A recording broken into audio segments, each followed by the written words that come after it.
Hi guys, Andrew here from Accelerate Auto Electrics and Air Conditioning with Josh, one of our dual battery experts.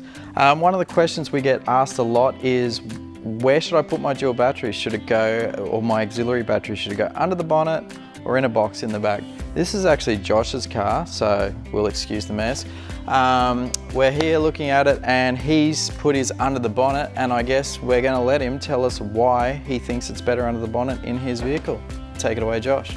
So I went under the bonnet mainly to save space in my tub because a lot of the battery boxes are big and bulky and take up a lot of room. The Hiluxes are good for that because you can get an under bonnet battery tray that still fits nice and tight out of the way. You can get a 105 amp hour battery under the bonnet, which is ample to run your fridges and accessories for a couple of days. In conjunction with that, with the Hiluxes, you have to use a BC-DC charger. I have used the Redarc 1225D, which is solar capable and also maintains my battery to 100%. Because all these new cars have computer controlled alternators and smart alternators, they need a correct charging profile, otherwise your battery will never charge correctly and the computers don't agree with it.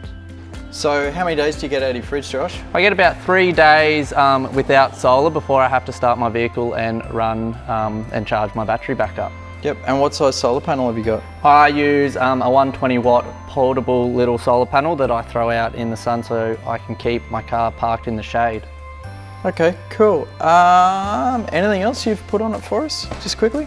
So I've done LED upgrades in my headlights. I've got a slimline light bar mounted in my grille because I haven't got to the point where I want a bull bar. I quite like the look of the slim factory body lines.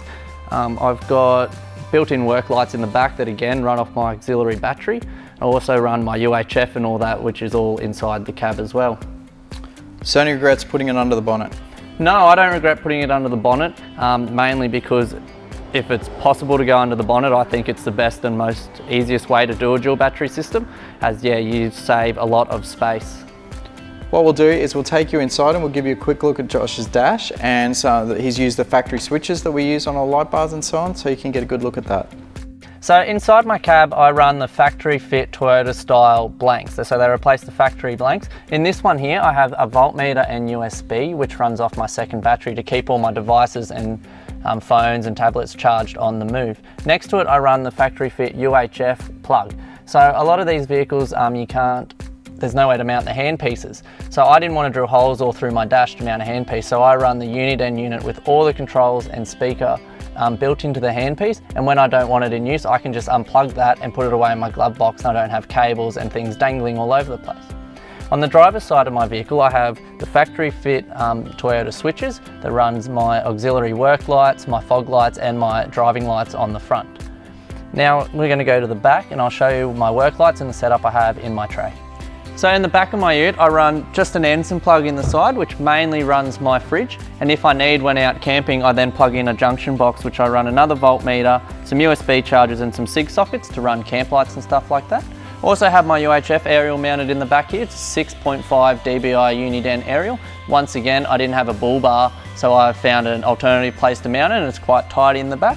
Up the top, I run two LED work lights, which mostly come in use when I'm backing my boat down in boat ramps at night, just to give me a bit more light, and also when I'm camping to find those campsites. So that was a quick run through of Josh's Hilux with his under bonnet dual battery system and a few other mods he's done. If you have any questions, give us a call on 1300 227 353, email us at info@amae.net.au, or feel free to comment below.